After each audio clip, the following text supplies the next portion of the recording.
You've written many articles on a variety of traditional Chinese martial arts. How did that begin? 我喺60幾年尾咧，第一接觸嗰啲武術雜誌，咁啊武術雜誌中間識咗個老前輩，主專欄武術專欄嘅許可以，即係念佛真人，都寫好多，識好多南派功夫、南派武俠小説、南派師傅，佢同我介紹好多。其實我對福建嘅功夫認識都係喺嗰度開始，因為佢好多資料，借好多資料俾我，啟發咗我點樣寫呢啲，點樣認識每一個門派嘅功夫。咁所以喺嗰陣時開始，香港會男嘅興趣。經過咁多年認識好多各門派嘅功夫。總之香港啲大師傅個個識好多，大家我學好多嘢。Why did you begin studying martial arts? 嗰陣時咧，僆仔咁有個講嘅嗰種個人英雄主義，睇到香港嘅武俠片，睇到武俠小説，會揾人教。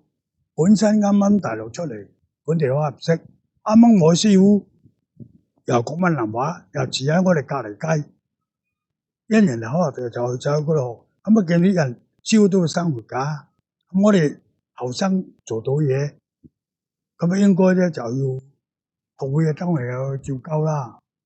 我喺工廠度做學徒，做5金學徒喺馬科度，1日3蚊，咁得幾廿蚊，咁冇計㗎。嗰陣時興趣咁老實講，嗰陣時仲係細，咁啊自己咧生活費用就唔係個問題，所以就冇去諗嗰啲，自己都唔想去補習英文，偷雞都要學。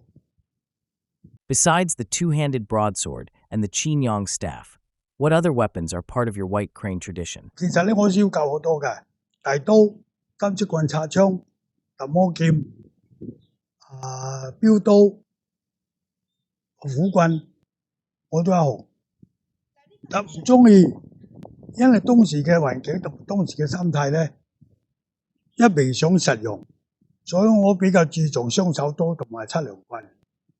七梁棍咧就喺雙手刀嗰度咧演化出嚟嘅，因為我哋祖師係女人，冇呢個揸把刀嘅，但動作有好多類似嘅技法應用係有分別。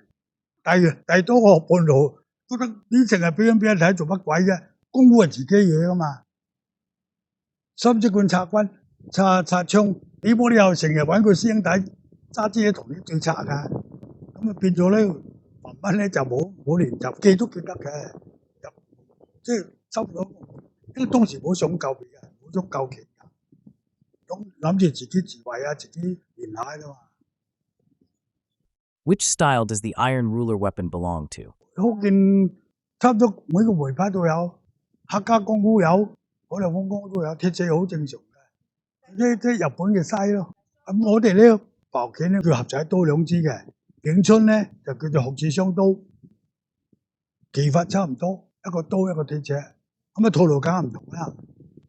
Do you have any advice for those learning martial arts? 傳統功夫咧，你中意一個月心，但係咧唔好盲目，要應該冇嘅改嘅，接受人哋嘅你就接受。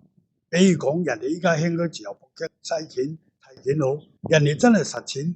人哋嘅訓練方式，我哋傳統功夫要學，梗係你嘅目的未必係上台同你競技，但係你學咗嗰啲有益就冇壞嘅。